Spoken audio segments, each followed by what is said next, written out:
pessoal! E aí, vamos continuar vendo Química Orgânica? Hoje vamos ver sobre funções oxigenadas, parte 2, porque na aula anterior a gente já começou a ver algumas dessas funções oxigenadas.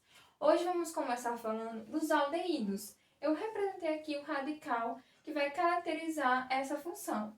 Temos um carbono fazendo dupla ligação com oxigênio e também tem uma ligação aqui com o hidrogênio. Então, esse radical, que é chamado de aldoxila, vai caracterizar o nosso aldeído.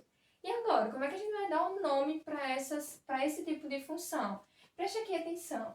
Vamos continuar usando os prefixos que a gente já tinha visto antes, para 1, 2, 3, 4, 5, 6 carbonos. Depois, um infixo que vai nos identificar, que não vai nos dizer se é ligação simples, se tem ligação dupla. E depois a gente vai terminar com al. Então, a nossa terminação para o aldeído vai ser al. Vamos utilizar al. Então, observa aqui nesse exemplo que eu coloquei para a gente. Temos 3 carbonos, certo? E temos aqui o nosso radical do aldeído. Então, como é que a gente dá um nome para essa substância? Identifica quem é a cadeia principal, que vai ser esses 3 carbonos. O primeiro carbono vai ser o que estiver mais perto da nossa função orgânica. Então, vai ser esse carbono 1, 2 e 3. E agora a gente começa a nomear a nossa cadeia. Nosso composto. Então, temos 3 carbonos. O nosso prefixo é prop. Porque temos apenas ligações simples. E o al, que é a nossa terminação para aldeído. Pronto, gente. Encerrou o problema. Já temos um nome para essa molécula. Agora a gente consegue dar um nome para qualquer outra. Um exemplo aqui que eu coloquei para vocês é se caso a gente encontre alguma substância que tenha 2 grupos aldoxila, tá? Que isso é possível, tá? Aqui nesse exemplo. Então, temos um radical aqui, outro radical aqui. Como é que ficaria o nome? A terminação a gente coloca como dial, porque di quer dizer justamente isso, por ter dois aldeídos, 2 radicais aldeídos, tá bom? Então, como ficaria? Temos 2 carbonos, o prefixo et, ligação simples, an, e o dial justamente por ter esses 2 radicais, tá?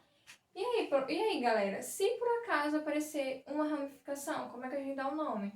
Fácil. Vamos lá? Um exemplo é essa aqui. Primeiro, procurem a cadeia principal dessa substância. Então, sempre que tiver mais carbonos em sequência, tá bom? Então, a gente vai ter 1, 2, 3, 4. Eu vou preferir essa que está mais retinha, tá bom? Poderia ser descendo? Poderia. Mas nesse caso, para a gente fica mais interessante seguir reto. Carbono 1, onde tiver a função, mais próximo da função. E temos, então, 4 carbonos na cadeia principal. Esse danado aqui que sobrou vai ser o quê? Ramificação. Então, como é que a gente vai dar o nome? Começamos por onde está a ramificação. 3-metil. Temos um metil no carbono 3. E o nome desse composto, 4 carbono, but, só ligações simples, an. E temos um aldeído, terminação al. Fechou? Pronto, já sabemos tudo sobre os aldeídos. Agora vamos para o ácido carboxílico. O que caracteriza essa função? Isso aqui, pessoal, é esse radical. Vamos ter carbono fazendo dupla ligação com oxigênio, uma ligação com OH, tá bom? Então, isso aqui vai caracterizar ácido carboxílico. Percebam e tenham cuidado para não confundir. Aqui a gente tem OH, aqui a gente tem só hidrogênio, tá bom? Mas são bem parecidas, então precisa um pouquinho de atenção de vocês. A nomenclatura, como é que a gente vai dar o nome para esses compostos que são ácidos carboxílicos? Vamos lá comigo. Primeiro, no nome, a primeira coisa que você colocar no nome tem que ser o nome ácido, tá? Então, antes de tudo, bota lá ácido e vamos continuar. Cadeia principal vai nos definir quem é o prefixo, depois o tipo de ligação, o infixo, mais a terminação oico. Fechou? Vamos lá para esse exemplo. Eu coloquei um exemplo bem pequenininho, só com um carbono. Quando a gente tem um carbono, temos o prefixo met, tá? Lembra de colocar no primeiro ácido, met, porque a gente só tem ligação simples, né? Só temos o carbono. E o final, oico, ácido metanoico. Fechou o nosso ácido carboxílico. Se tivesse ramificação, professora, continuava seguindo a regra que a gente estava visto antes. Se tiver ligação dupla entre carbonos, que não é o nosso caso, o infixo vai mudar, tá bom? Preste só atenção nesses detalhes. Mas aí, muito simples, né? Coloca o ácido na frente, oico no final, matou o nosso ácido carboxílico. Então, temos também os ácidos orgânicos, que são provenientes dos ácidos carboxílicos, tá, pessoal? O que aconteceu com ele? Aqui, ó, percebam que a gente temos a dupla ligação com oxigênio, e aqui, em vez de esse OH, o que aconteceu? Ele perdeu esse hidrogênio e se ligou com um metal. Então, a gente vai ter esse tipo de radical. O O negativo ligado a um metal. Professor, e como é que a gente vai dar um nome a esse troço aqui? Vamos lá. Prefixo mais ato, vai ser o primeiro nome. E a gente vai colocar o nome do sal. Vamos ver na prática, no exemplo? Olha aqui como é que fica uma substância dessa função orgânica, sais orgânicos. Vamos ter carbono aqui, ó, 2 carbonos. Temos a dupla ligação com oxigênio. O oxigênio aqui, mais o metal que eu falei para vocês. Como é que fica esse nome? Et, porque a gente tem 2 carbonos. Noato, por ligações simples. Noato, aqui que eu coloquei para vocês, é a terminação desse primeiro nome. Di, mais o nome do sal. Quem é o sal que a gente está ligando aqui?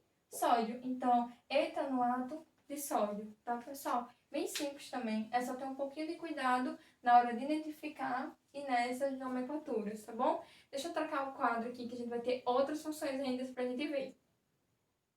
Pessoal, e para finalizar a parte de funções oxigenadas, temos essas funções aqui no quadro, tá bom? Vamos começar então com o éster, que temos esse tipo de radical aqui, carbono fazendo dupla ligação com oxigênio, simples com oxigênio. Observem que temos um radical para cá e um radical para cá. Então, para cá tem que ser carbono e para cá tem que ser carbono, tá bom?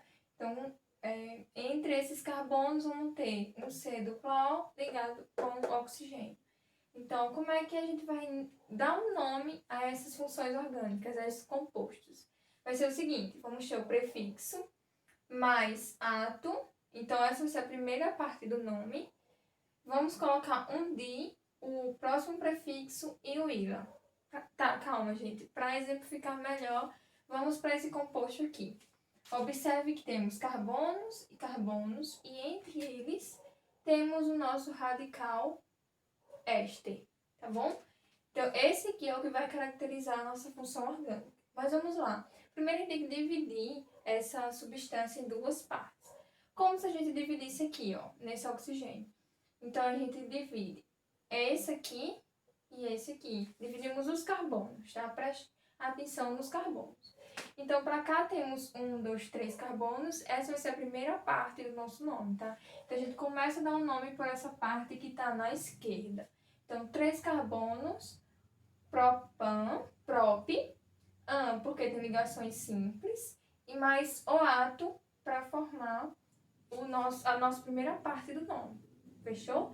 Então, a gente acrescenta o di, que está aqui na nossa regrinha, e depois vamos partir para a segunda parte do nosso composto. Então, temos um carbono met e, para finalizar, ila. Então, temos um propanoato de metina, tá? Então, para dar a nomenclatura desses compostos de função éster é um pouquinho mais complicado por conta disso. Temos que dividir esse composto em duas partes e dar um nome para as duas partes, tá, pessoal? Então, preste um pouquinho de atenção na hora que você encontrar esse tipo de função, tá bom? O próximo é o anidrido, tá? Que ele é um pouquinho diferenciado, não é tão comum a gente trabalhar com ele, mas é interessante vocês conhecerem. Então, mas é um composto bem diferente, então vai ser fácil de identificar. Então, temos carbono fazendo dupla com O, temos o oxigênio aqui ligado a 2 carbonos e esse carbono dupla O, tá? Como é que a gente vai dar um nome para esse composto, para compostos desse tipo? Começa colocando o nome anidrido, já justamente para a gente identificar isso aqui.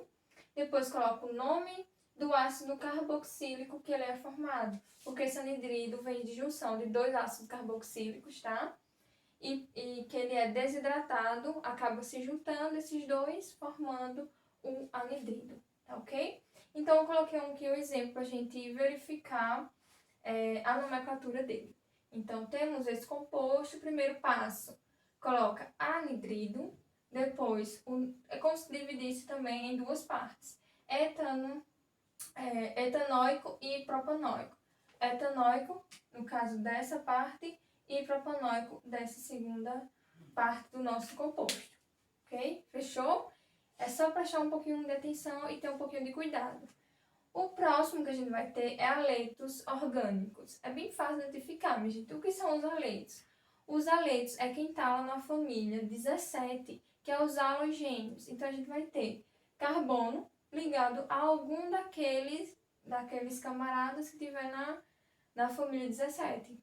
Então, só prestar um pouquinho de atenção. E eu coloquei aqui o exemplo para a gente ver. Temos carbono ligado ao bromo, que o bromo está lá na família 17. Então, como ficaria esse nome? Coloca o nome do aleto, no nosso caso, vai ser o bromo. Então, bromo mais o hidrocarboneto que ele tiver ligado, minha gente, simples. Só um carbono, ligação simples, bromo, metano. Fechou, tá? Coloca o nome do camarada que aparece aqui, se for cloro. Então, vai ser cloro, metano. Fechou? Que é bromo, metano. Fechou? Agora temos aletos diácidos, que vai ter uma modificaçãozinha. A gente vai ter esse carbono que está ligado ao aleto, vai fazer dupla ligação com o oxigênio. Então, a gente vai ter um pouquinho, uma modificaçãozinha aí nesse composto. Como é que a gente vai dar um nome? Continua colocando o nome do aleto primeiro, depois o prefixo, mais o infixo, mais o oida. Para a gente visualizar isso melhor, coloquei aqui um composto também com bromo, para a gente ver a diferença. E olha lá como ficou.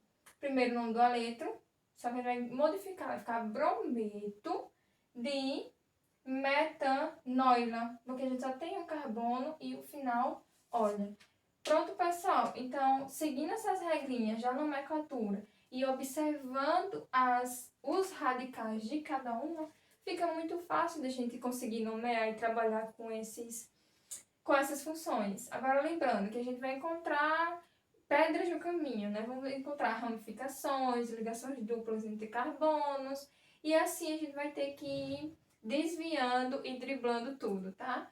Mas vamos treinar um pouquinho que a gente consegue. Pessoal, o interessante é que vocês respondam pelo menos as questões de praticando do livro, porque depois fica melhor a gente tirar dúvida. Ah, professora, eu não consegui identificar aquela função, e agora como é que eu faço?